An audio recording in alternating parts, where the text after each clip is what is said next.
Olá, telespectadores da TV da Transparência. Olá, Uceli. Olá, Amanda. Sejam bem-vindos ao nosso primeiro bloco de notícias desta terça-feira, dia 20 de agosto. Agora a gente vai destacar as principais manchetes pelo país, começando aqui com os destaques da capa do jornal O Globo. Aqui a manchete do dia, a entrevista que Roberto Campos Neto, o presidente do Banco Central, deu à jornalista Miriam Leitão. Ele diz que espero que meu sucessor não seja julgado pela camisa que usou para votar. O economista fala sobre a transição no Banco Central e revela os bastidores da alta do dólar. Chegamos perto da intervenção. Roberto Campos Neto, que está à frente do Banco Central até o fim deste ano, falou em entrevista que espera que o seu sucessor não seja avaliado pelas decisões técnicas, na verdade que ele espera que seja avaliado pelas decisões técnicas que tomou e não pela camisa que usou para votar. Ele que é alvo constantes de críticas do presidente Lula, ele foi objeto de polêmica por ter usado a camisa da seleção brasileira, que foi o símbolo de campanha de Bolsonaro no dia da eleição de 2022, algo que hoje eu teria feito diferente, foi o que disse ele. Gabriel Galípolo, que é o indicado por Lula a uma diretoria do Banco Central, é o favorito para suceder Roberto Campos Neto. Campos Neto comenta ainda que há expectativas do mercado em relação aos juros e detalha como o Banco Central quase chegou a fazer uma intervenção no câmbio para conter a alta do dólar. Ele disse que a desvalorização traz uma percepção de piora no risco de um país. Foi bom não intervir, foi o que disse aí o presidente do Banco Central. Também aí falando sobre economia, o cenário externo leva a Bolsa Brasileira a um recorde histórico, com alta de 1,36%. A B3, que é a Bolsa Brasileira, fechou ontem em 135,8 mil pontos, o seu índice máximo. A melhora de cenário na economia nos Estados Unidos e os bons resultados trimestrais de empresas brasileiras estão entre os fatores. Destaque aqui também sobre a política. O governo, o Congresso e o STF se reúnem por saídas, falando aí das emendas parlamentares e um encontro proposto pelo tribunal.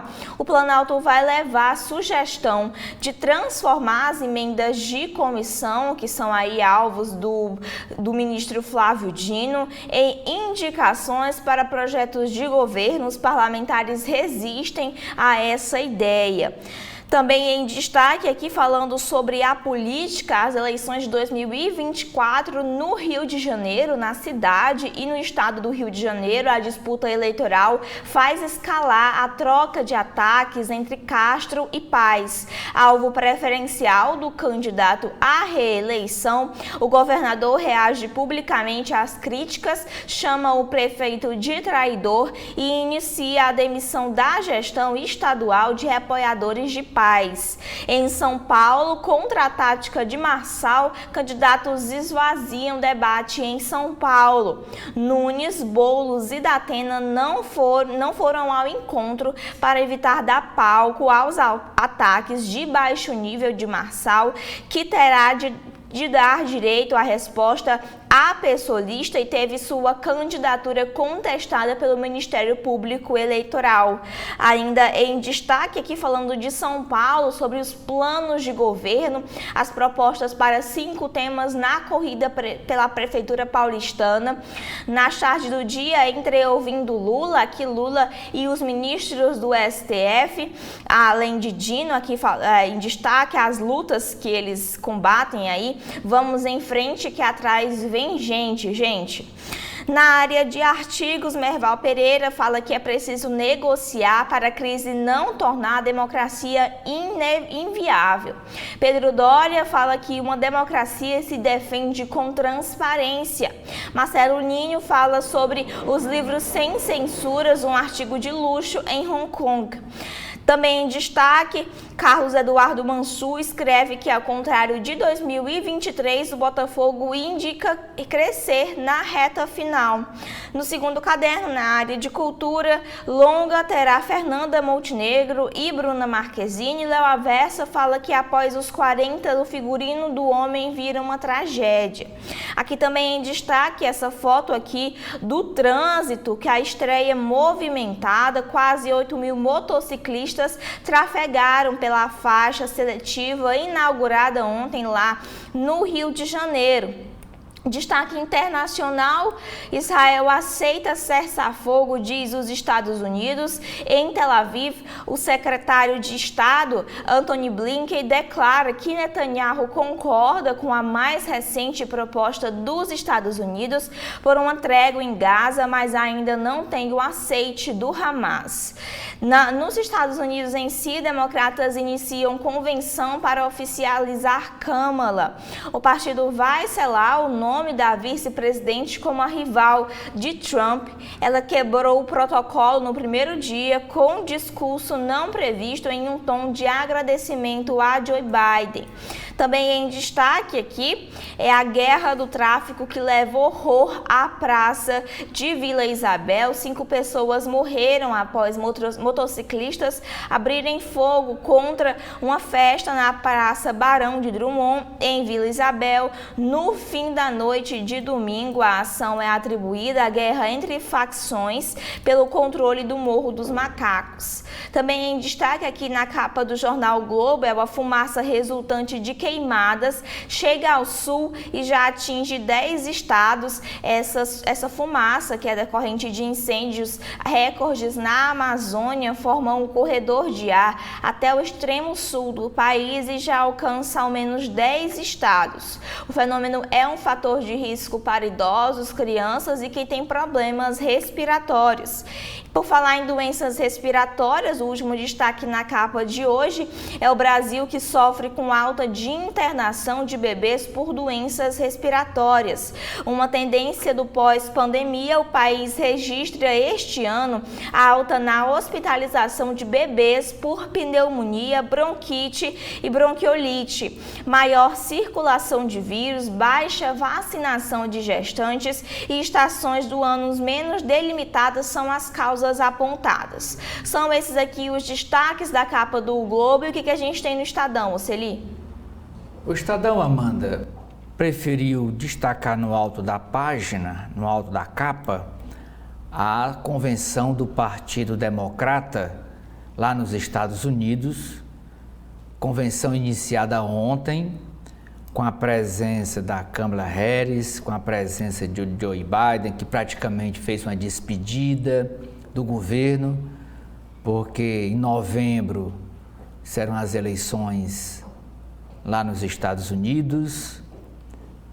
E a legenda da foto, esta foto, que tem bastante gente aqui na convenção: democratas unidos por Kamala e divididos por Gaza. A convenção democrata, ao final da qual Kamala Harris será confirmada candidata, começou ontem. A exaltação aos líderes do partido destoou da divisão exposta fora do evento por manifestações violentas sobre Gaza. E nesta convenção, o Joe Biden discursou, aproveitou para fazer uma retrospectiva do seu legado e passar o bastão para Kamala Harris, que é a atual vice-presidente e candidata a presidente da República. Nas eleições na capital paulista, falando de um debate que houve ontem promovido pela revista Veja. Ricardo Nunes, atual prefeito e candidato à reeleição pelo MDB, e Guilherme Boulos, do PSOL, tentam conter lacração de Pablo Marçal, que é candidato pelo PRTB, que ontem também virou alvo do Ministério Público Eleitoral. Os dois líderes das pesquisas Nunes e Boulos, assim como o apresentador José Luiz da Atena, que é candidato a prefeito pelo PSDB, faltaram ontem ao debate promovido pela revista Veja. O procurador eleitoral pediu a suspensão da candidatura do influenciador por solicitação do MDB. 47 dias faltam para a eleição municipal. O primeiro turno será no dia 6 de outubro. E nas capitais e nas cidades que podem realizar segundo turno, será no dia 27 de outubro, a segunda votação. Na área de economia, o destaque na capa do Estadão é sobre contas públicas. O governo prevê 35% a mais de gastos em 4 anos com abono e seguro-desemprego. Despesas devem passar de 81 bilhões de reais neste ano de 2024 para 109,2 bilhões de reais em 2028. A alta é ligada à política de indexação do salário mínimo. Mas a manchete do jornal, da capa do jornal, é sobre a Bolsa de Valores. Efeito colateral: otimismo com a economia dos Estados Unidos faz Bolsa bater recorde. Redução de apostas em recessão americana anima investidores. Ainda destaque na capa, na área de cultura e entretenimento, é dizendo que o Bradesco abrirá centro cultural perto da Avenida Paulista. A partir de 15 de setembro, a Casa Bradesco terá retrospectiva do artista plástico e escultor anglo-indiano Anish Kapoor. E ainda é destaque na capa, também na área de cultura, na área de cinema, a importância do diálogo em meio ao terror da ditadura. É um filme brasileiro que a gente vai dizer mais detalhes quando a gente for ler as páginas internas. Na Venezuela, o chavismo promove lei antifascismo contra a oposição. Na área do meio ambiente, microplástico contamina peixes e praias de Ubatuba. E por último, um fenômeno raro, um tornado afunda um iate com 22 pessoas a bordo na Sicília, na Itália. Morrem bilionário e a filha. É com você. A gente agora vai para a capa da Folha de São Paulo de hoje. O primeiro destaque aqui é sobre a Convenção Democrata lá nos Estados Unidos. Não é a manchete, mas é um destaque aqui no começo da capa, que Biden evoca democracia a pedir voto em Câmara. Ele visivelmente emocionado. O presidente Joe Biden foi aplaudido por quase 5 minutos antes de discursar na convenção do Partido Democrata, iniciada ontem em Chicago. Ele disse, abre aspas, eu pergunto, vocês estão prontos para votar pela liberdade e pela democracia? Estão prontos para votar em Kamala Harris e Tim Walz?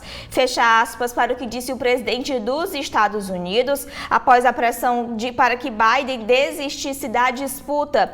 O partido se dedicou a ele pela primeira noite aí no evento. Também falando sobre os Estados Unidos, Jorge Santos faz acordo e se declara culpado nos Estados Unidos. Ele, que foi ex-deputado, se disse culpado por uma fraude eletrônica e roubo de identidade, evitando o julgamento em um acordo com a justiça norte-americana.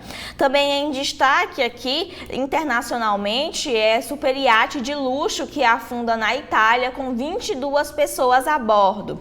Essa imagem aqui de destaque destaque na capa da Folha de São Paulo de hoje é sobre a refinaria da Petrobras, Abreu e Lima, que faz 10 anos sem unidade de antipoluição. Aqui os personagens da foto são Marcelo Silva e Laugiane Nascimento, eles que são vizinhos da refinaria em Pernambuco, reclamam de suas emissões, mas a qualidade do ar em torno da usina é defendida aí pela Petrobras. Também aqui falando sobre a Petrobras, a manchete do dia é que Magda Chambriard amplia a presença de sindicato e do PT na estatal. 3 nomes ligados à federação e 1 ao partido são indicados às gerências.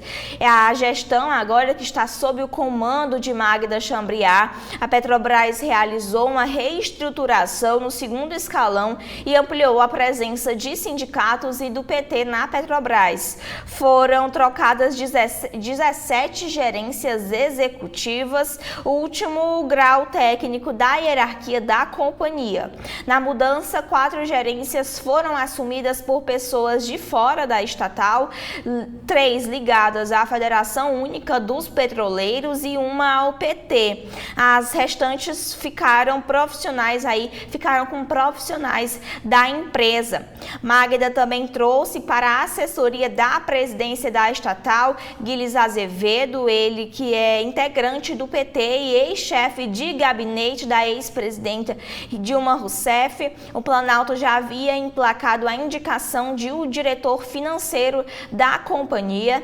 Em nota, a Petrobras afirma que a renovação das gerências é natural após uma troca de comando e que todos os indicados passaram pelos controles internos de governança.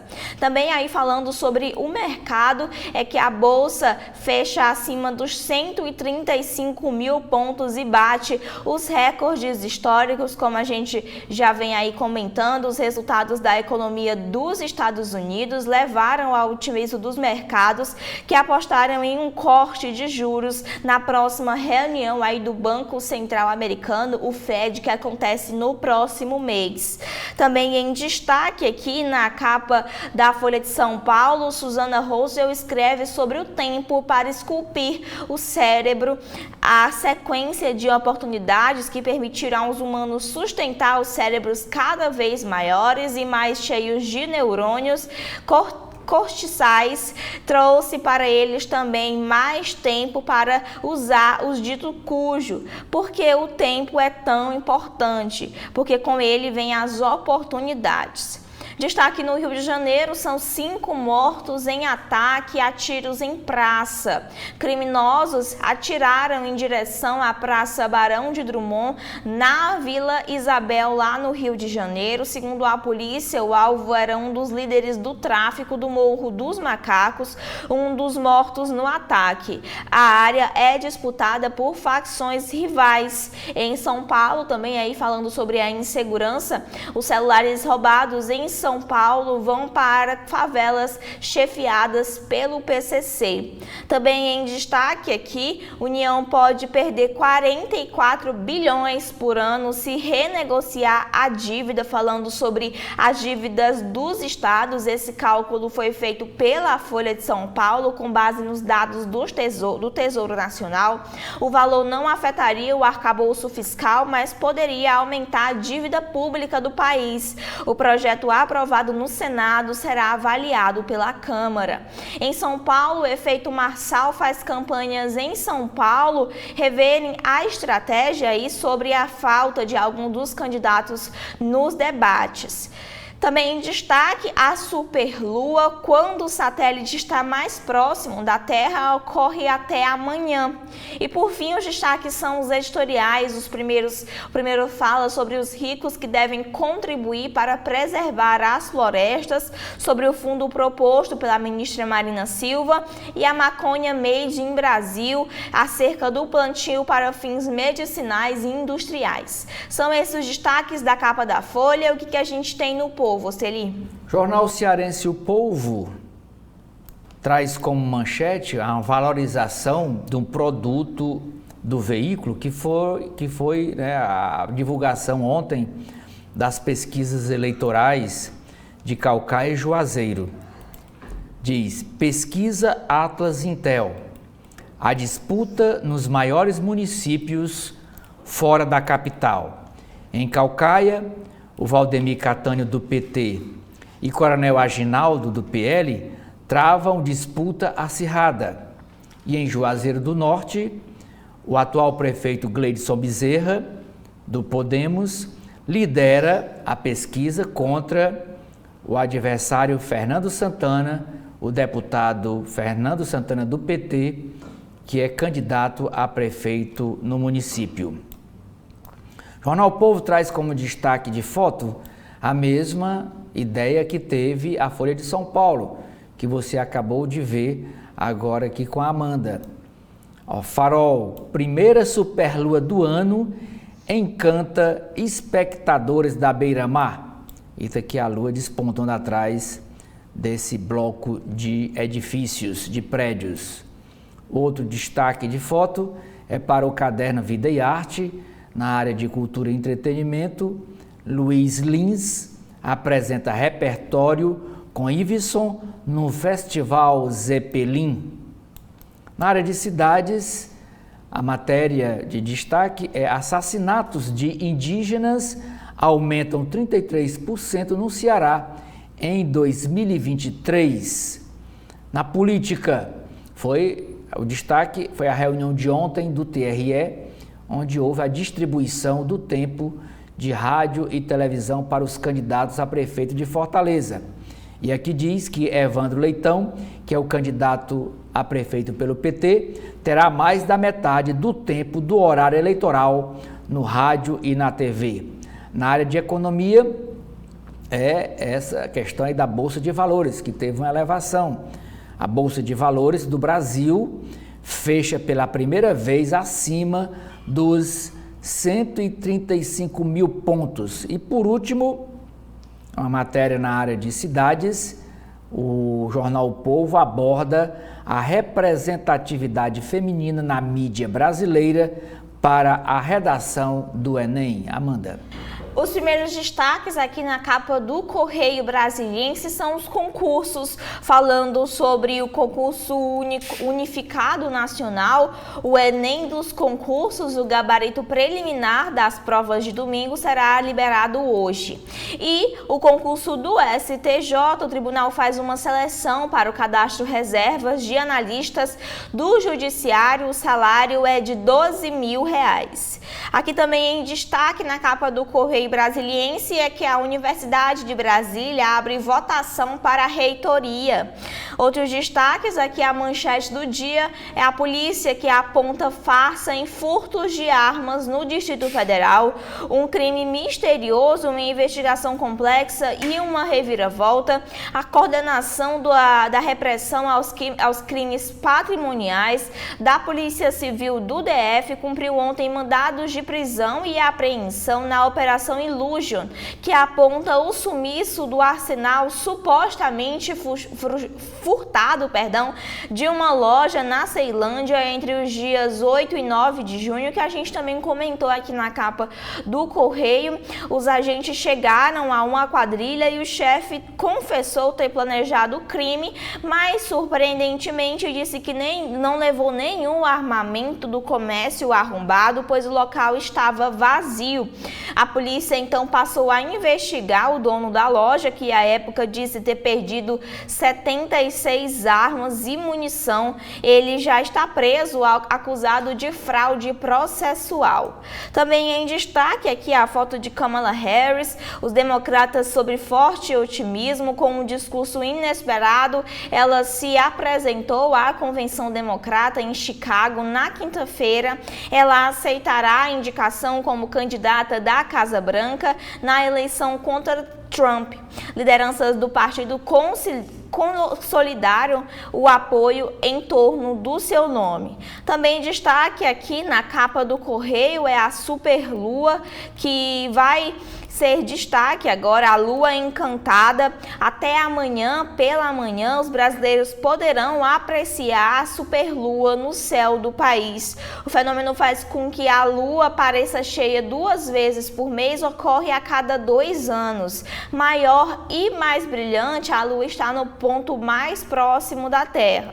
Também em destaque aqui é na área de política, as emendas PIX no almoço entre poderes. Os presidentes do STF, da Câmara e do Senado se reúnem para discutir a crise causada pela suspensão do pagamento das emendas impositivas. Em retaliação, o Congresso destravou as PECs que limitam a ação dos magistrados. Também em destaque, acaba o prazo para regularizar bets. Empresas de apostas virtuais devem se cadastrar no sistema até hoje. A partir de janeiro, só as licenciadas poderão operar. E por fim, aqui o destaque é o sorteio da Mega Sena, que tem aí o prêmio de 65 milhões até às 19 horas. São esses os destaques do Correio Brasiliense de hoje. O que a gente tem no valor, Oceli? Temos uma matéria que é chamada de capa, dizendo que a ANTAQ retoma licitações de terminais portuários amanhã e prevê mais 2 leilões em 2024, diz Eduardo Neri. Sobre inteligência artificial, mais da metade das 500 maiores empresas dos Estados Unidos veem a inteligência artificial como um possível risco para seus negócios. E tecnologia, essa chamada diz aqui, é uma matéria sobre o nosso Ceará.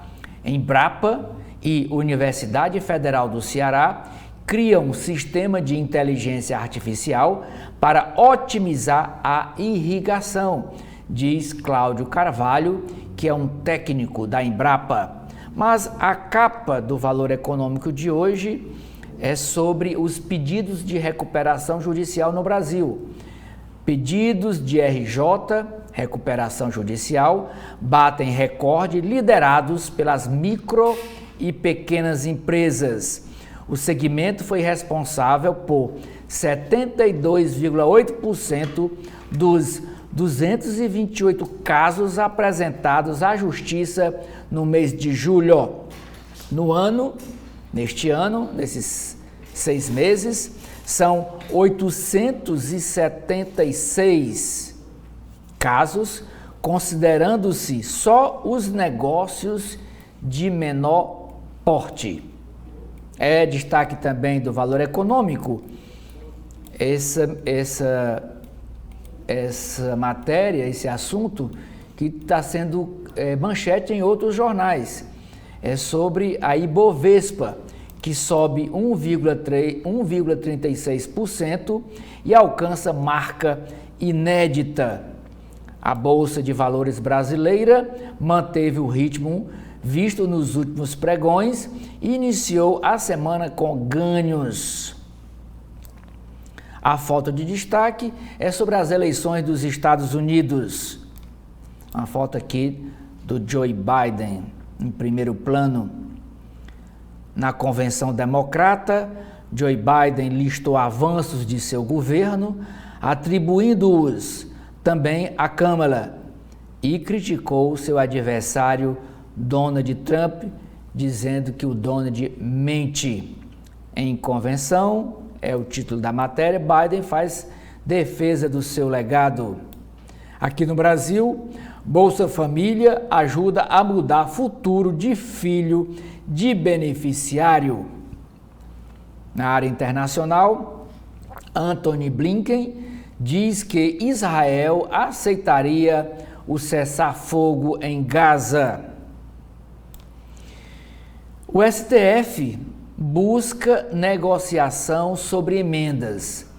É chamada de capa, como também foi chamada de capa agora lida pela Amanda.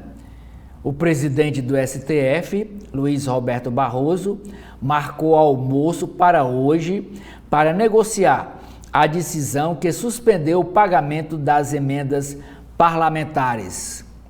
Dessa reunião vão participar desse almoço, além do Luiz Roberto Barroso, ele convidou outros ministros do STF, também vão ministros do governo federal, como o da Casa Civil, Rui Costa, e também foi convidado o presidente da Câmara Federal, o Arthur Lira. E por último, é destaque que a recuperação de paisagens patina no Brasil. São esses os destaques da capa do Valor Econômico, Amanda. Agora é com você. A gente vai agora para as páginas internas de cada jornal, começando com a área editorial do jornal Globo. Momento é favorável à Câmara, é o primeiro editorial do dia. Prestes a sagrar-se candidata, ela avança nas pesquisas, mas precisa ter cuidado com o populismo econômico. O segundo editorial é sobre a infiltração do PCC na campanha eleitoral que expõe o risco para a democracia. O chefe da inteligência da Polícia Militar de São Paulo afirmou que a influência dos criminosos é maior do que ele imaginava. Na área de política, o destaque é sobre as eleições no Rio de Janeiro, a polarização local. Eduardo Paes e Cláudio Castro escalam o embate entre prefeitura e o estado com ataques mútuos e exonerações aqui. Eduardo Paes, o atual prefeito, critica a gestão estadual na educação e o governador Cláudio Castro respondeu aos ataques chamando o prefeito de traidor. Também em destaque na política é sobre as eleições em São Paulo. O método Marçal leva rivais a rever a estratégia para os debates. Nunes, Boulos e Datena não vão ao evento. Aí sobre os debates eleitorais, a postura e a exploração de ataques pelo candidato, pelo Pablo Marçal, incomodam. Aqui sozinha, Tabata Amaral ao lado dos púlpitos vazios em debates promovidos pelos candidatos à prefeitura. Os ausentes foram criticados por ela, por Marçal e por Marina Helena, ela que é candidata, Marina Helena que é candidata pelo Novo, também esteve presente no evento de debate em São Paulo. Também em destaque sobre as eleições paulistanas, Boulos ganha direito de resposta nas redes do ex-coach. Um outro revés para Marçal, o Ministério Público Eleitoral pediu a suspensão do registro de candidaturas por abuso de poder econômico.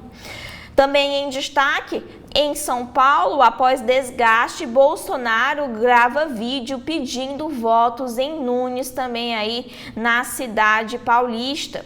As soluções capitais aqui da Cracolândia à mobilidade, as propostas para a Prefeitura de São Paulo. Aumentar o efetivo da Casa Civil, reduzir as filas para marcar consultas e exames médicos e a implantação de ensino integral estão entre os planos de governo dos principais candidatos à Prefeitura da capital paulista. Ainda em destaque aqui as eleições no Mato Grosso do Sul e pelas capitais aí, o apoio ao PL, do PL ao PSDB embaralha a disputa em Campo Grande. Expectativa era que Bolsonaro se aliasse à atual prefeita, apoiada por sua ex-ministra Tereza Cristina, a candidata do União, lidera as pesquisas para a capital. Em destaque também na área da política é o Congresso, que resiste às propostas do Planalto sobre as emendas parlamentares. O governo quer canalizar as verbas indicadas por comissões aos seus projetos prioritários. Os chefes dos três poderes se reúnem hoje para debater esse assunto. Também em destaque é a fumaça onde não há fogo, a fuligem de queimadas na Amazônia muda os céus do sul e do sudeste. Aqui o jornal Globo mostra o trajeto da fumaça que começa aí com as queimadas no Pantanal e na Amazônia e vão aí se estendendo ao longo do país. Outros destaques aqui dentro do jornal O Globo é patrulheiro que ensinou tortura é demitido da Polícia Rodoviária Federal. Ronaldo Bandeira Júnior já havia sido suspenso por videoaula aula em que se mostrava como jogar spray de pimenta em preso dentro do carro. A gravação circulou depois de Genivaldo de Jesus morrer em circunstâncias parecidas. O destaque aqui na área da economia é a entrevista com Roberto Campos Neto, presidente do Banco Central. Esse que foi o destaque da manchete. Ele disse que chegamos perto de fazer intervenção no câmbio. O executivo diz que decisão de não intervir no câmbio foi colegiada e correta. Sobre a alta dos juros, afirma que Copom não quis sinalizar os próximos passos, mas que a situação internacional melhorou nos últimos dias. Aqui são 2 páginas falando sobre a entrevista com Roberto Campos Neto. Essa frase que foi o destaque da manchete: espero que meu sucessor não seja julgado pela camisa com a qual votou. Com planos para retornar ao setor privado, o executivo afirma que o conselho que deixa ao seu sucessor é saber dizer não, pois as críticas sempre irão existir. Ainda em destaque na economia é a Bolsa de Valores brasileiras, que enfim renova a sua histórica máxima. E também o mercado começa a prever que os juros no país vão chegar a 12%. O novo patamar seria alcançado no final deste ano ou até janeiro de 2025. Outros destaques aqui são as projeções reunidas no Boletim Focus do Banco Central, que apontam o PIB e a inflação maiores no ano. Sobre o concurso nacional unificado, os candidatos que não preencheram os dados serão eliminados. Ainda falando de concurso, o BNDES tem mais de 100 mil pedidos de inscrição. Inscrições confirmadas somam 155 mil, que representariam uma relação de, no mínimo, 367 candidatos por vagas. Também destaque aqui na área da economia são o caso Americanas. Delatores dizem que foram ameaçados. Outros destaques é a venda de imóveis novos, que bate um recorde no segundo trimestre. Pelo mundo, prazer Kamala. Vice quebra o protocolo e faz a aparição surpresa e o primeiro dia da convenção democrata, que as propostas de Kamala que ainda são desconhecidas por muitos eleitores. É uma pesquisa aqui que o jornal o Globo mostra. Outros destaques na política lá dos Estados Unidos: Trump se lança em contraofensiva republicana em estados decisivos. Também pelo mundo, Netanyahu aceita a proposta dos Estados Unidos de cessar fogo após a visita a Tel Aviv. O secretário de Estado americano, Antony Blinken, afirma que o premier irá enviar equipes para as negociações, que serão retomadas ainda esta semana. E por fim, o destaque aqui é na área da saúde: o perigo no ar, que o país vive aí uma alta de hospitalizações de bebês por doenças respiratórias. São esses os destaques internos da capa do Globo de hoje. O que a gente tem no Estadão, Oceli? Eu começo a ler as páginas internas do Estadão pela coluna do Estadão. E a nota principal é sobre a briga lá no PSDB de São Paulo, nessa disputa pela prefeitura, dizendo que um tucano lá filiado ao partido, e ele não apoia o Datena, apoia o atual prefeito Ricardo Nunes, né, que é do MDB. E a convenção elegeu e homologou a candidatura do Datena. Aí um tucano lá, que apoia o Nunes, pede a impugnação da candidatura do Datena à Justiça Eleitoral. Isso é uma briga interna do PSDB. A Rosiane Kennedy dá um destaque, que é a nota principal, lá em São Paulo. Mas eu leio outra nota aqui da coluna, que diz que o primeiro escalão do governo aposta todas as fichas no acordo entre os 3 poderes para evitar a paralisia do Congresso, já em marcha lenta pelo ano eleitoral. O presidente Lula escalou o ministro Rui Costa, da Casa Civil, como chefe da Junta de Execução Orçamentária para representá-lo no almoço de conciliação que ocorre hoje no STF.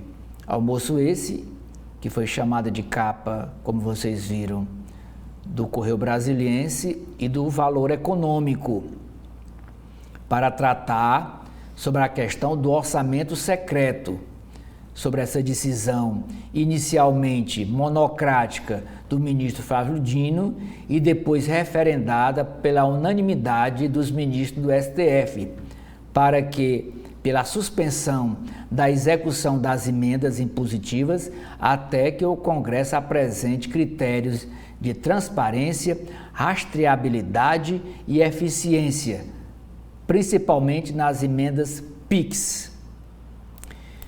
Vamos para a página dos editoriais. Primeiro editorial, a chance do Senado.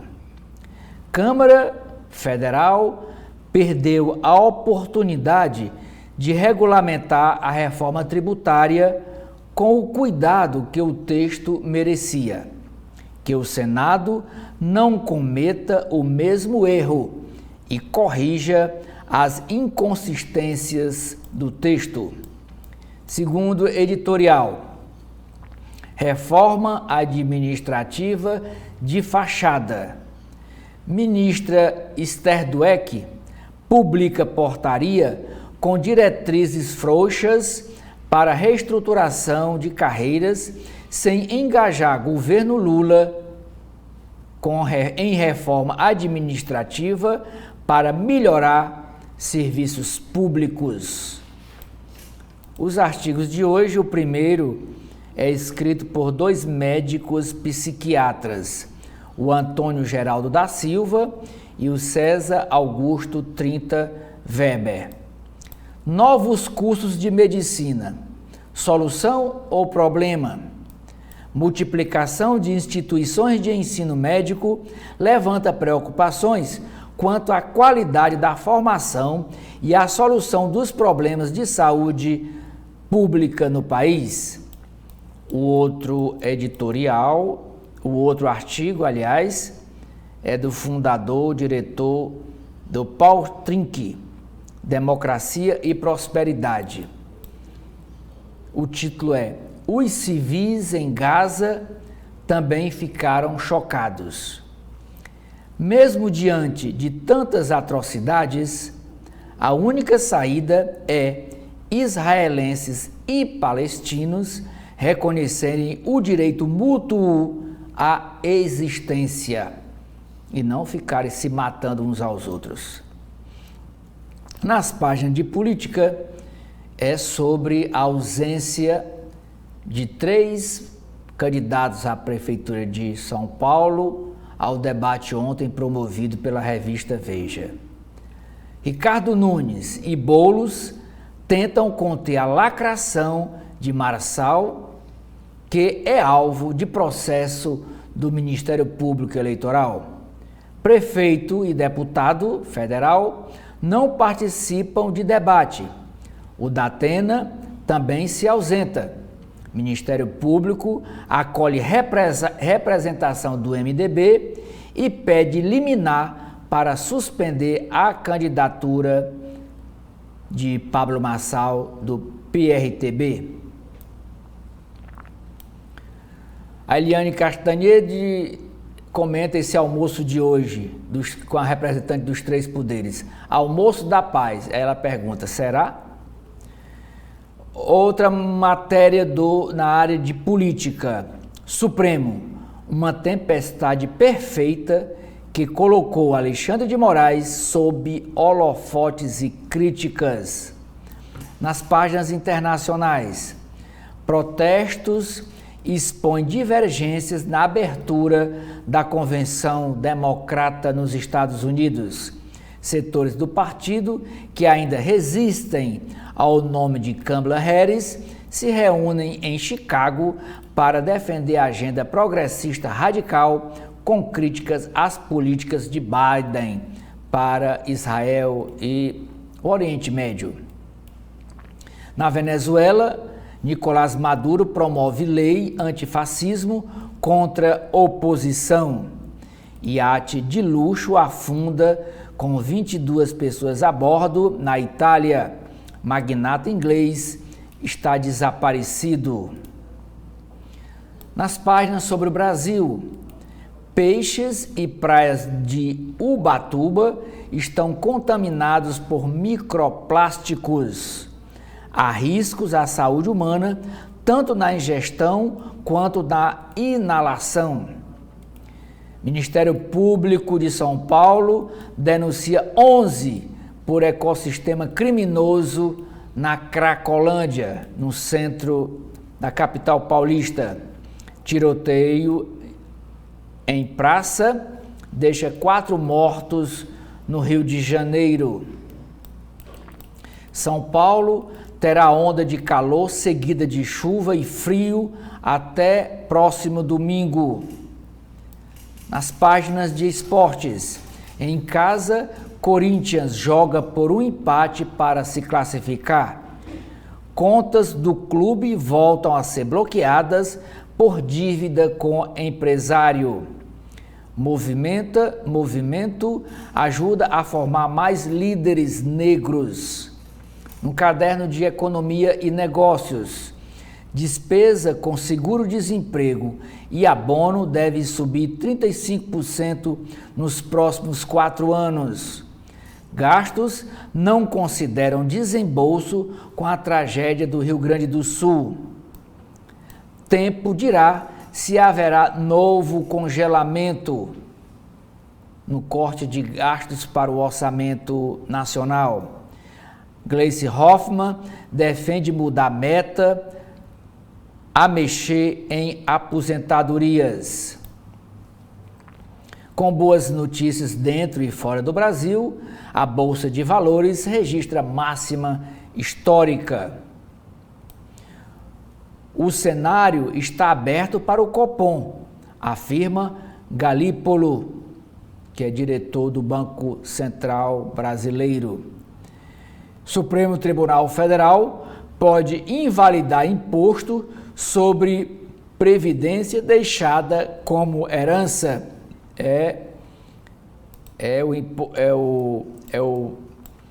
O imposto chamado de VGBL ou PGBL.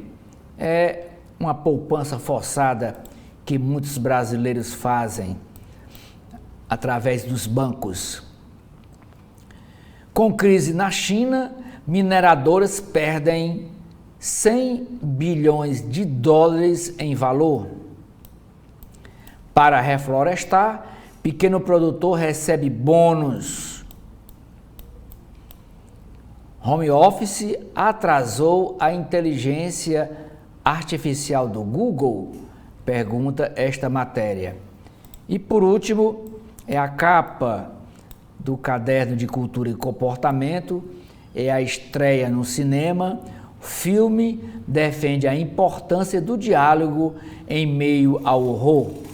O nome do filme é O Mensageiro.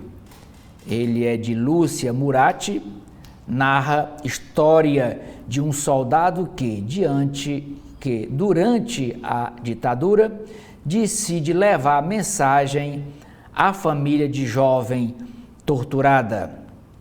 Armando, o soldado, e Vera, a torturada, trama foi inspirada na história da própria cineasta. Amanda. Nas páginas internas da Folha de São Paulo de hoje, a gente começa com a área de opinião, mostrando o acharge do dia. Alice no País dos Bets, aqui o Tigrinho, como é conhecido o jogo de apostas online. Também na área de editoriais, os ricos devem contribuir para preservar florestas. Países emergentes que não desmatarem merecem receber o apoio financeiro pelo bem ambiental, conforme a proposta correta de Marina Silva. O segundo editorial, Maconha Made in Brasil, é preciso legalizar o plantio para diminuir os preços de remédios e inserir o país no mercado global. Na área de política, a coluna Painel de hoje, escrita por por Fábio Zanini, hoje intitulada Minha Turma, candidatos a vereador bolsonaristas têm omitido do material de campanha o nome do prefeito Ricardo Nunes lá em São Paulo, apesar dos partidos estarem na coligação dele. O prefeito não é considerado um direitista raiz, enquanto Pablo Marçal é visto como um conservador mais autêntico. Principal aposta do PL, a influenciadora Zoe Martinez é uma das que não mencionam Nunes. Ela prefere vincular sua imagem à ex-primeira-dama Michele Bolsonaro e à deputada federal Bia Kicis. Também falando de São Paulo, Marçal ativa símbolos bolsonaristas e provoca reações do ex-presidente. Sob pressão de aliados, Bolsonaro recua após elogiar o influenciador em meio às insatisfações com Nunes e reforça o apoio ao atual prefeito de São Paulo. Também em destaque é que Marçal lidera a popularidade digital entre os candidatos na capital paulista. O influenciador é seguido por Boulos e Tabata. O atual prefeito Ricardo Nunes fica em quinto lugar. Também em São Paulo, Nunes, Boulos e Datena abrem mão de debate e são chamados de fujões por adversários. E o Ministério Público Eleitoral pede a suspensão da candidatura de Marçal. E no Rio de Janeiro, ainda falando de política, Paz Mira Castro estadualiza a campanha e poupa Bolsonaro. Estratégia deve guiar o candidato e os adversários o acusam de esconder Lula. Em reduto bolsonarista, Festa do Pão homenageia Tarcísio, o governador de São Paulo. Ainda na política, Moraes usou o TSE contra pessoas que xingaram ministros do STF em Nova York. O magistrado afirma que todos os procedimentos foram oficiais, regulares e estão devidamente documentados. Em destaque aqui também a sabatina Folha UOL, preterido do PT, ex-prefeito de Guarulhos, critica o partido. Joel Pinheiro da Fonseca escreve sobre o jogo que está acontecendo entre Musk e Moraes. O empresário está errado, mas nem por isso o ministro do STF está certo. Também em destaque, a gestão Lula vê tentativa de fugir da justiça após o término da operação do X aqui no Brasil, o ex-Twitter. E também o governo busca uma solução para emendas no STF e no Congresso. Rui Costa e Jorge Messias representam a gestão Lula em uma reunião que vai acontecer hoje. Em destaque também são as eleições nos Estados Unidos. Após desistência, Biden é homenageado no primeiro dia de convenção democrata. O presidente, que foi pressionado pelo seu partido a abrir mão da reeleição, discursou na segunda-feira. E o partido também mobiliza 200 influenciadores para viralizar o evento. Ainda em destaque nos Estados Unidos, George Santos se declara culpado por crimes. O ex-deputado dos Estados Unidos assume culpa das duas acusações. O pacto evita o julgamento, mas deve levá-lo à prisão por 2 anos.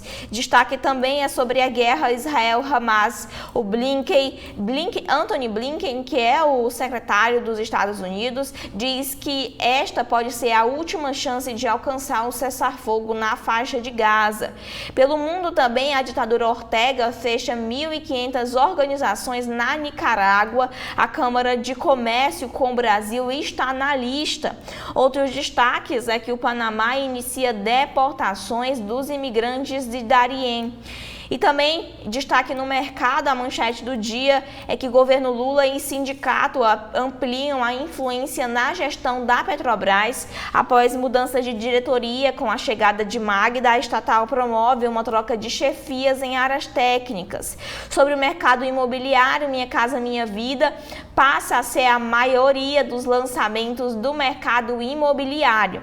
Outros destaques na economia é o otimismo nos Estados Unidos, que leva a Bolsa de São Paulo a um recorde e o dólar cai para R$ 5,41. Destaque também é sobre as projeções aí para a inflação e juros, que são desconfortáveis para o Banco Central, é o que diz o diretor aí do Banco Central, da política monetária do Banco Central, Gabriel Galípolo. E por fim, a renegociação de dívidas dos estados pode tirar 44 bilhões por ano da União. O projeto em tramitação no Congresso reduz os juros e a correção monetária sobre os débitos. São esses os destaques internos da Folha de São Paulo. E o que a gente tem no Povo, Celi?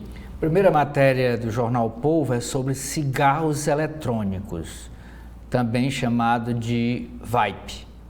80 entidades médicas reiteram a proibição da venda, mas o texto sobre a regulamentação da venda desse produto está na pauta de hoje da Comissão de Assuntos Econômicos do Senado.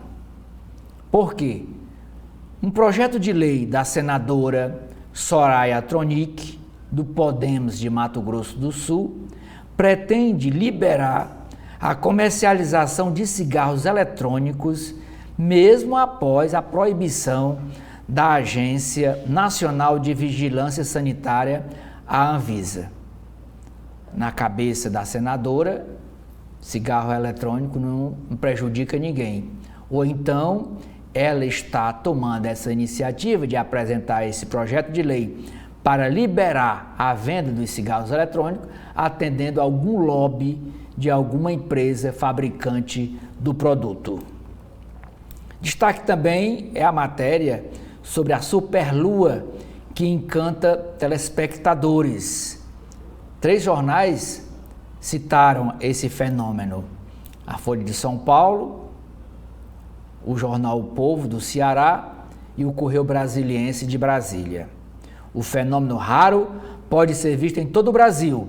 Em Fortaleza, pessoas se reuniram perto da praia para contemplar a superlua. Paralimpíada, maior equipe feminina do Brasil.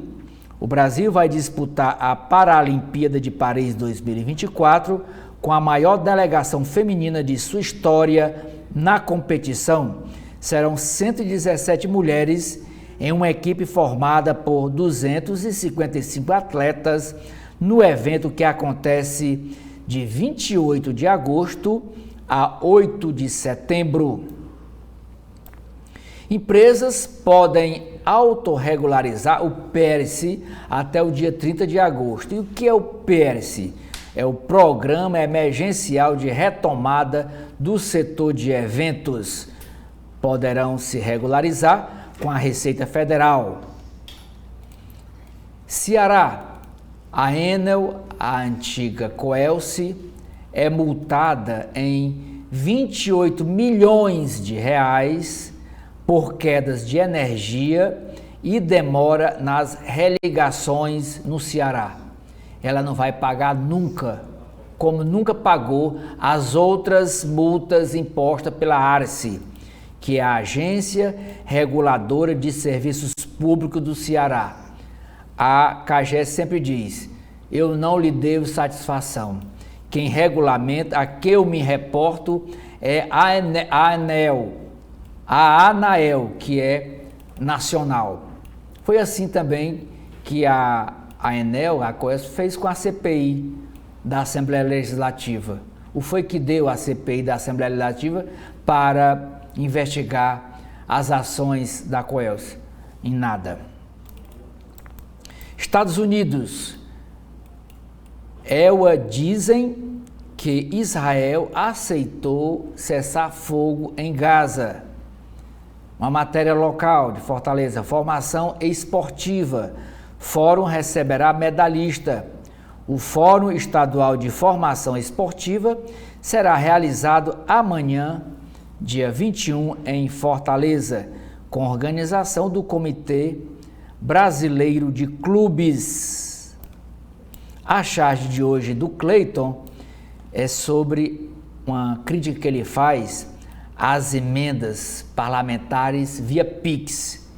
E ele colocou numa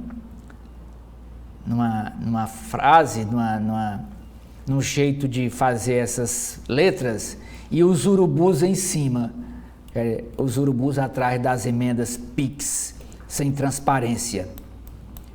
A coluna vertical diz que o Ministério Público pede a cassação de candidato a prefeito na capital, em Fortaleza.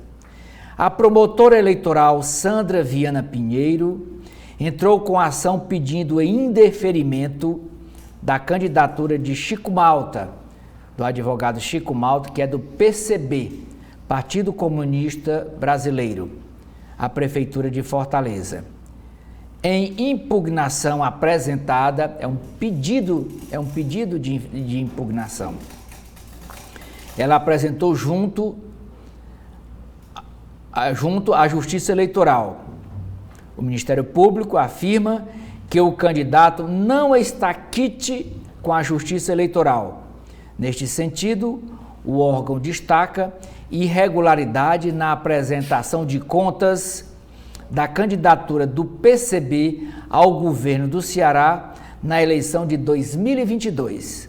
Naquele ano, a candidatura de Chico Malta a governador teve contas declaradas não apresentadas. Ele não apresentou as contas, as despesas que fez na campanha para governador.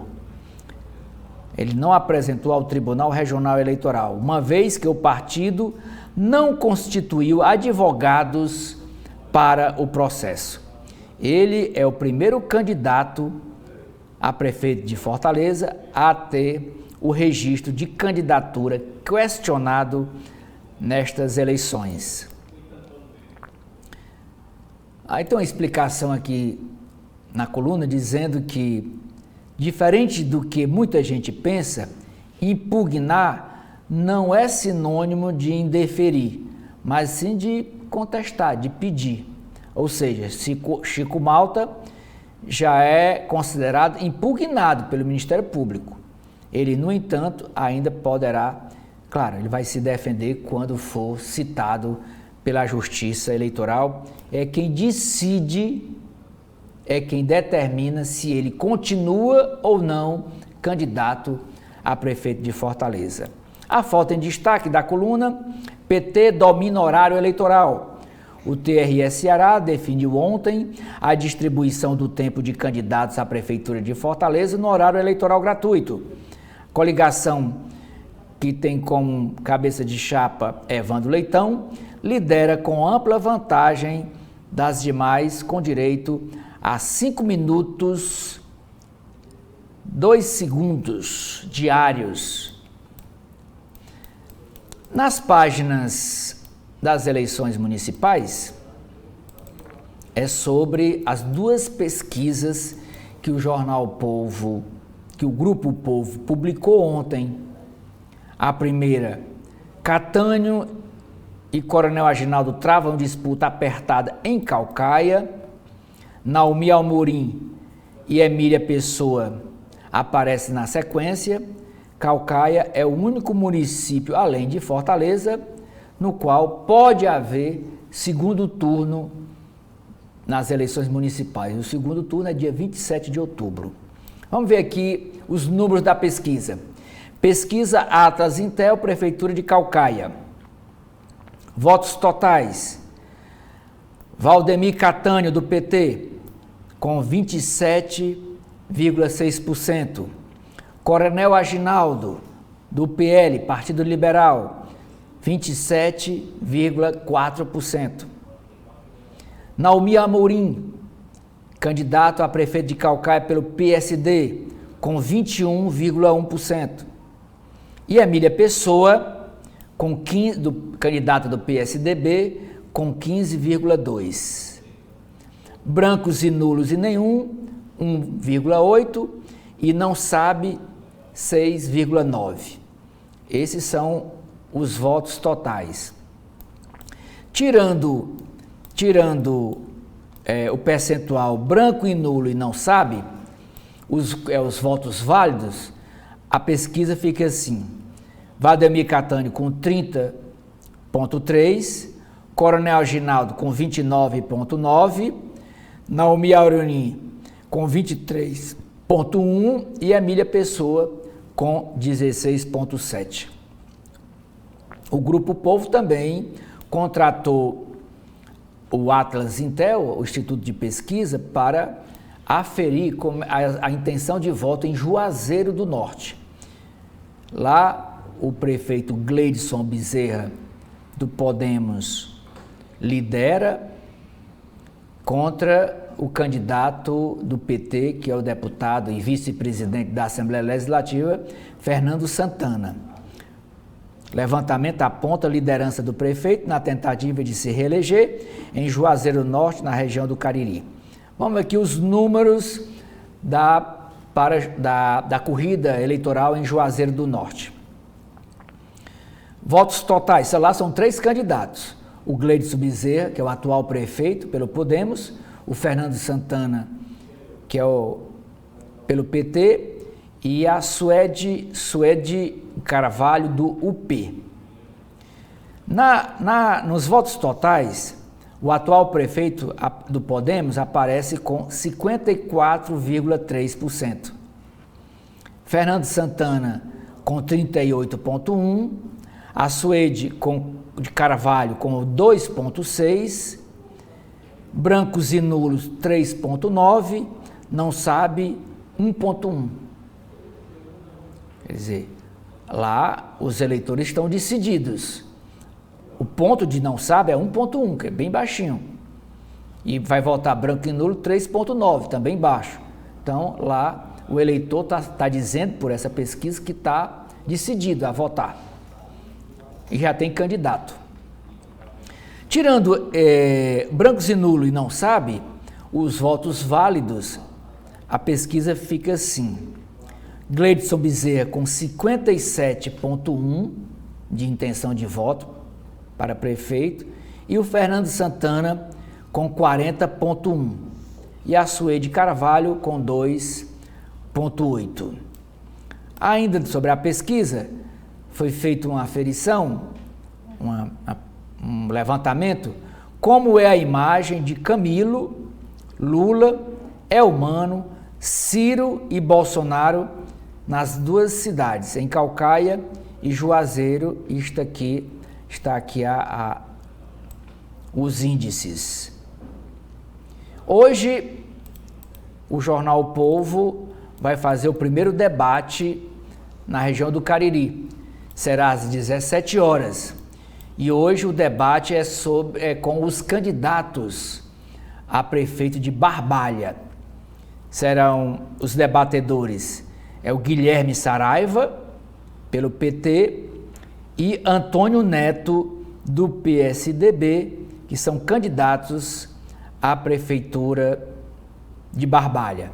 Amanhã será do Crato e na quinta-feira com os candidatos a prefeito de Juazeiro do Norte.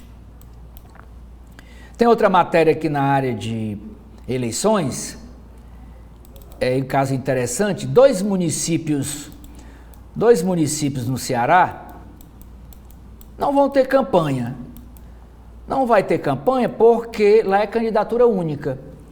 Como será a eleição em cidades que só tem um candidato, que é em Mucambo e em São João do Jaguaribe? O atual prefeito de Mucambo é candidato à reeleição, que é o Helenilson Queijeiro.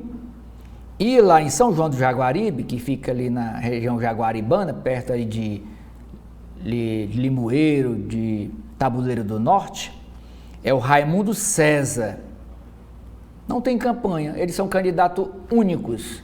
Só se registrou junto à Justiça Eleitoral um candidato. Vai gastar menos na campanha. Chico Malta, agora aqui em Fortaleza. Chico Malta é o advogado do PSB, que o Ministério Público está questionando a candidatura dele. E aqui nessa matéria, ele explica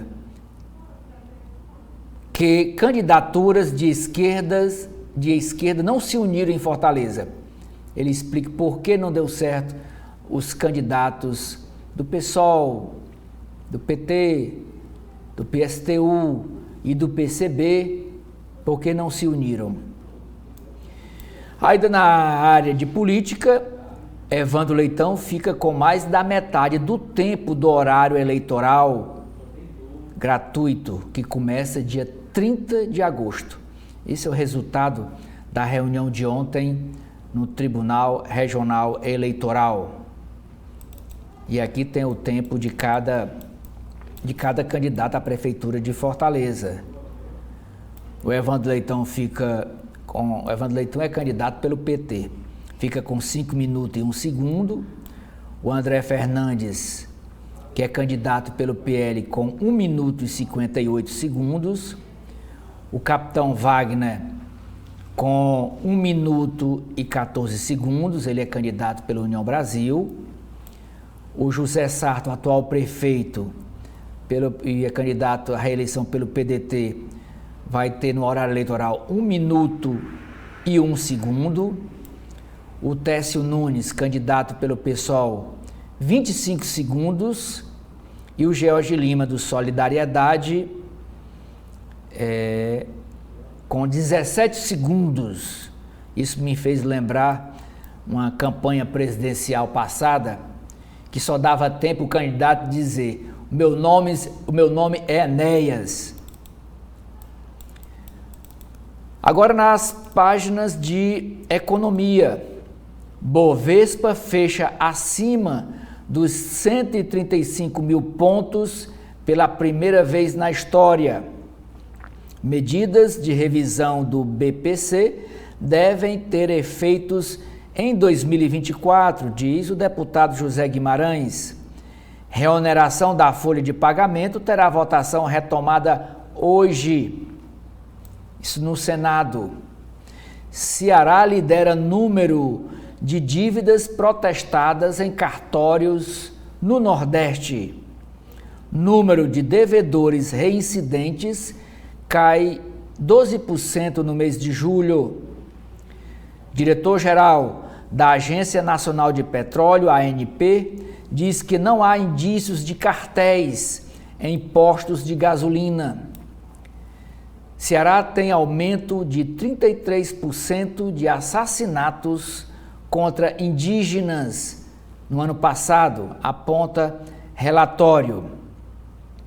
Entre 2019 e 2023, Estado registrou 20 crimes contra pessoas indígenas. Pessoas em situação de rua participam de ação para obter documentos e acessar as políticas públicas.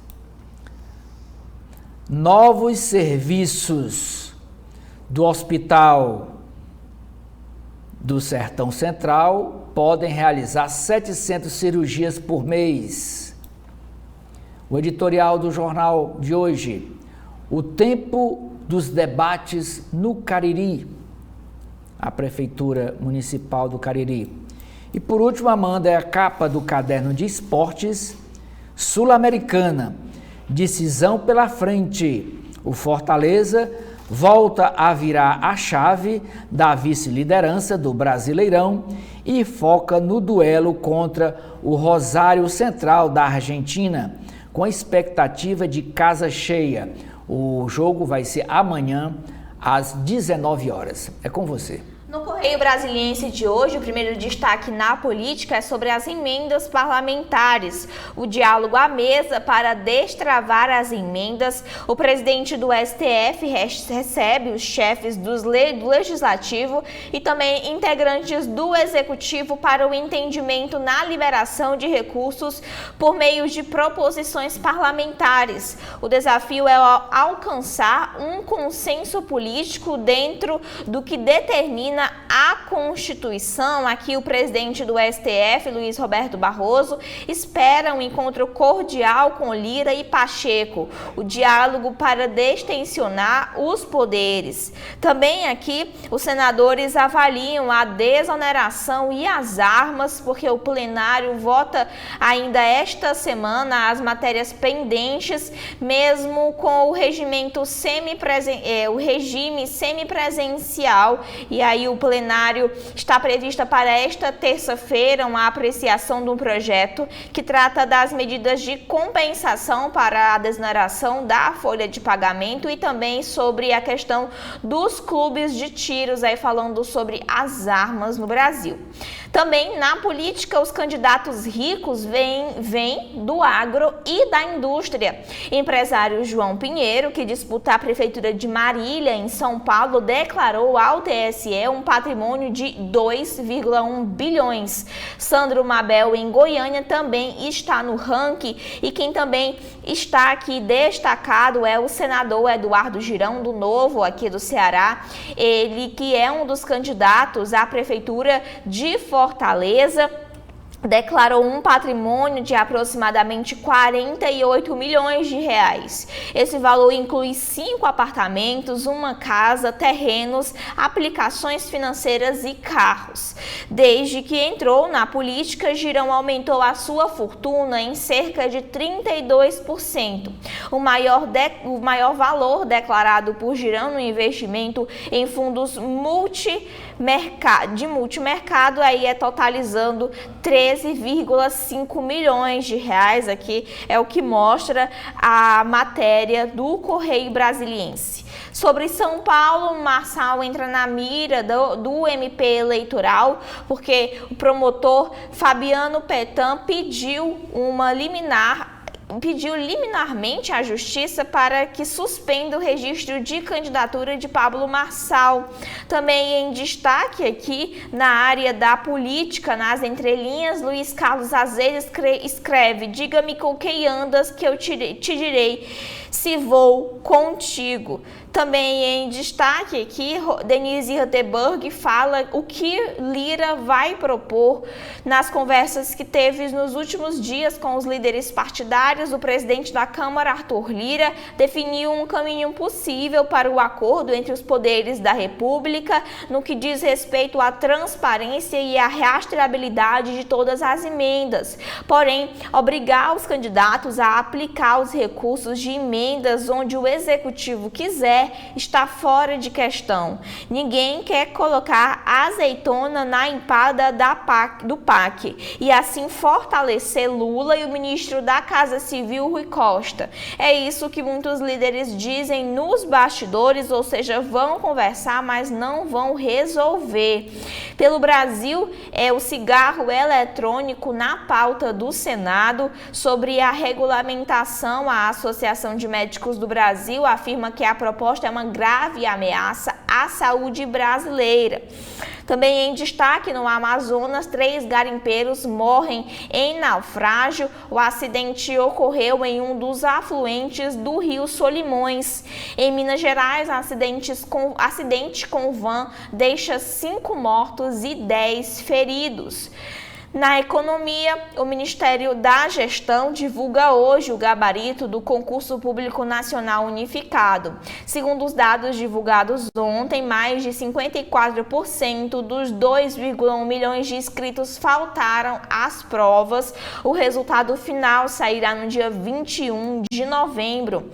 Também em destaque, Raul Veloso escreve sobre a hora e a vez de mais infraestrutura pública. O investimento total em infraestrutura desabou no nosso país. Medido em percentual do PIB, ele caiu nada mais, nada menos do que quase 70% entre o final dos anos 1960 e o ano de 2022. Também destaque na economia, a Maurício Segala diz que para os bancos o PIB se aproxima de crescer em 3% em 2024. Ele também escreve, a Maurício Segala diz que os pedidos de recuperação judicial não param de subir no agro. E o Brasil quebra recorde na produção de etanol e biodiesel.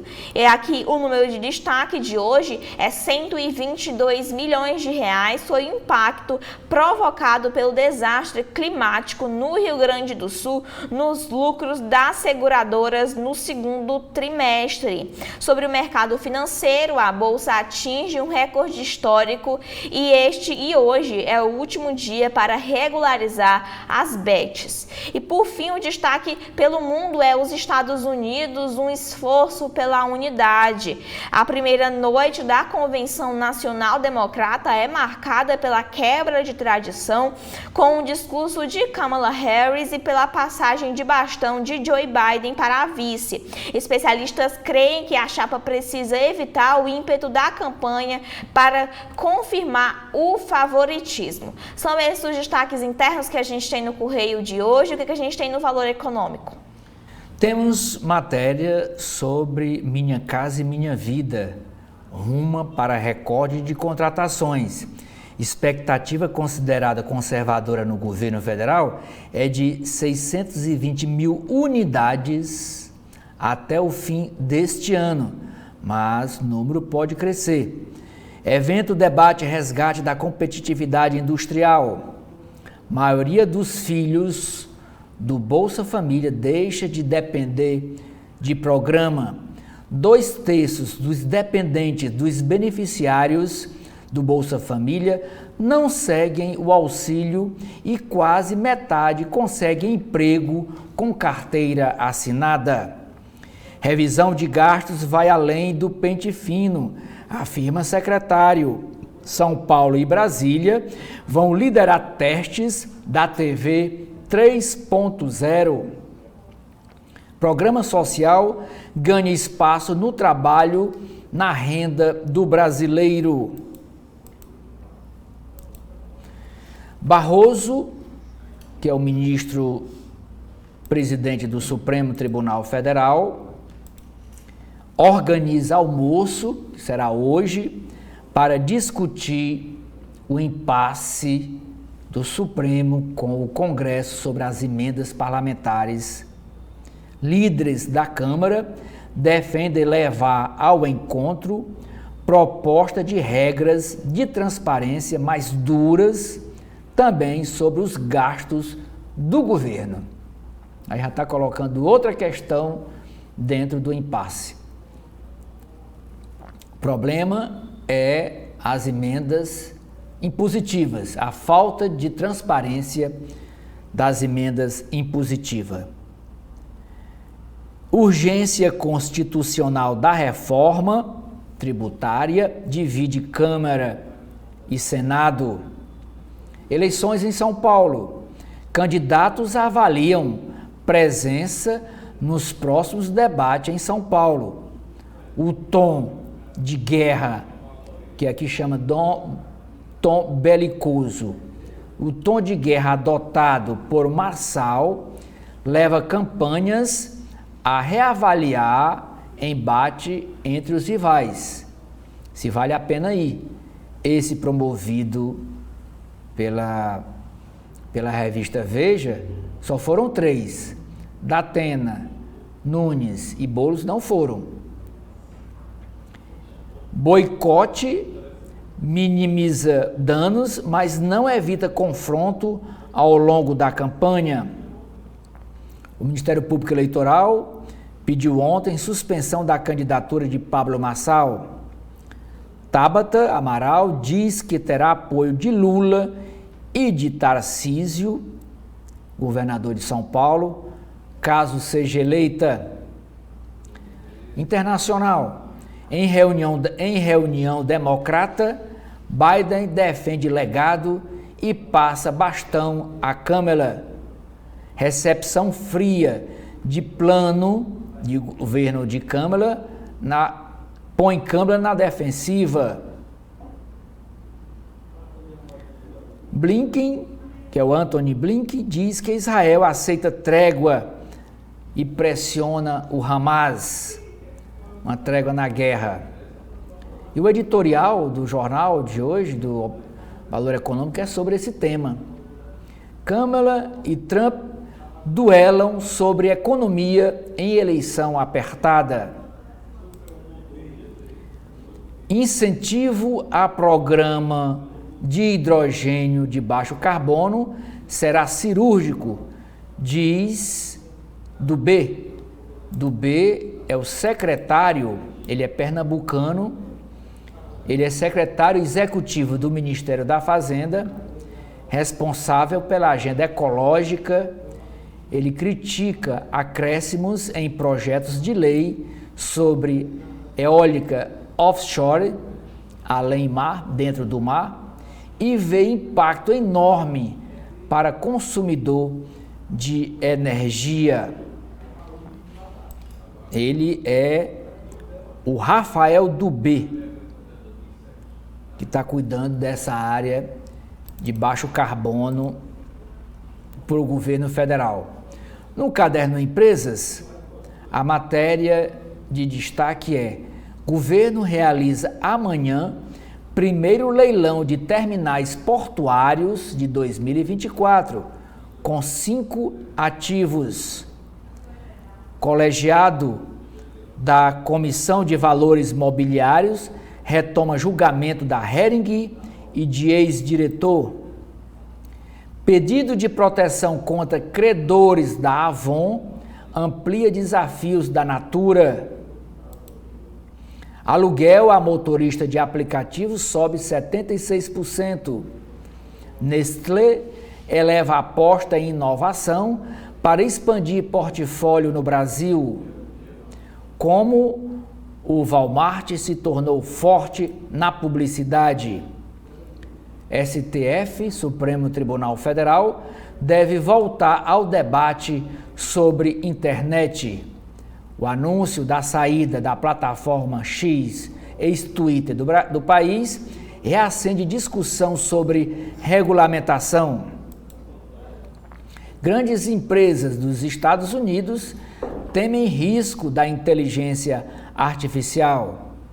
Startup que faz proteína de larva de mosca atrai grandes empresários. Trabalhador da BRF morre preso em câmara a 18 graus negativos, abaixo de zero. Crédito com subsídio para recuperação de pastagem é pouco efetivo, diz estudo. Pequeno produtor usará inteligência artificial para irrigar a plantação.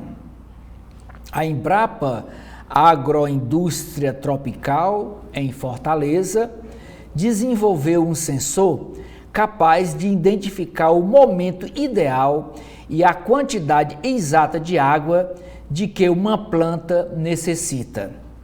O sistema baseia-se em uma inteligência artificial que mede parâmetros como radiação solar, umidade do ar e hidratação das folhas e usa essas informações para acionar automaticamente equipamentos de irrigação.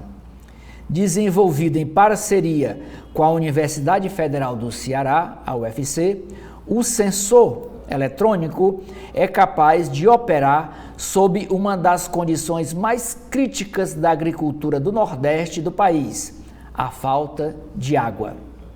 Com isso, um dos objetivos é reduzir o consumo de água, sobretudo nas operações de pequenos e médios produtores.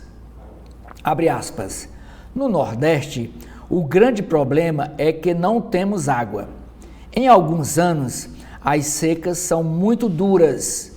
Para o produtor, seria muito bom fazer o uso parcimonioso da água que ele tem em cacimba coletada da chuva e não aplicar isso com base apenas em balanços hídricos, que não calculam perfeitamente. Fecha aspas, afirma Cláudio Carvalho, pesquisador da Embrapa e orientador do projeto. Segundo Otto Souza, o engenheiro da computação, mestrando em engenharia de teleinformática e responsável pelo projeto na Universidade Federal do Ceará, o sensor eletrônico tornará possível manter o nível de produção com um gasto bem menor de água. Ele argumenta que, com o tempo de uso da ferramenta, os produtores conseguem compensar o investimento inicial na instalação e calibração do sistema. Já há soluções parecidas, diz ele, mas que ou são caras ou não tão precisas. Hoje, as principais tecnologias baseiam-se no uso de tensiômetros, aparelhos que mensuram o nível de umidade de uma região de solo, ou em câmeras infravermelho que monitoram o nível de calor de uma região. Abre aspas. Embora esses métodos já sejam bastante utilizados, eles deixam a desejar na precisão ou no custo de instalação e manutenção, que é alto, explica Otto Souza. Diz ainda que a ideia não é substituir o que já existe, mas oferecer uma terceira opção e, com isso, ajudar principalmente os pequenos e médios produtores. A tecnologia usa inteligência artificial para identificar padrões e controlar a irrigação, o que, segundo o pesquisador da Embrapa, é inédito. Carvalho conta que o algoritmo é capaz de se autoalimentar à medida que levanta informação das plantas. Uma rede neural robusta armazenará os dados. Abre aspas de novo. Na prática, a inteligência artificial vai identificar padrões, dizer se a plantação está sofrendo ou não com a falta d'água e quanto ela vai precisar no futuro. Fecha aspas, afirma. Segundo o engenheiro Otto Souza, o acionamento da bomba d'água para irrigação pode ocorrer de maneira automática ou por um operador humano. Diz ele, nesse caso, o sistema criaria alertas ao operador, indicando a necessidade de irrigação da plantação. Após o lançamento da tecnologia, o próximo passo será colocá-la no mercado, mas isso deverá levar até 2 anos para acontecer, segundo a professora Atislande Rego da Rocha, do Departamento de Engenharia de Teleinformática da Universidade Federal do Ceará. No caderno Finanças, nós temos a matéria sobre o aumento da Bolsa de Valores. Ibovespa tem novo recorde e dólar cai 1% com exterior e Banco Central. Proximidade de cortes nos Estados Unidos e falas conservadoras de dirigentes no Brasil contribuem para a retirada de prêmios de risco e dos ativos locais. Tom duro de Galípolo, diretor do Banco Central, aumenta a aposta favorável ao real. Wall Street tem 8ª alta seguida em novo rally. Inadimplência de micro e pequena empresa estaciona em patamar alto. Fundo de crédito busca mais título bancário e IFDS. Por último, é a capa do caderno Legislação, dizendo que micro e pequenas empresas batem recorde e lideram pedidos de recuperação judicial. Essa é a matéria chamada de capa, manchete de capa do jornal. E contribuinte perde discussão sobre tributação da Selic. Amanda, é com você. E assim a gente finaliza o nosso primeiro bloco de notícias, te agradecendo pela audiência e te convidando a continuar conosco aqui na TV da Transparência. Até a próxima.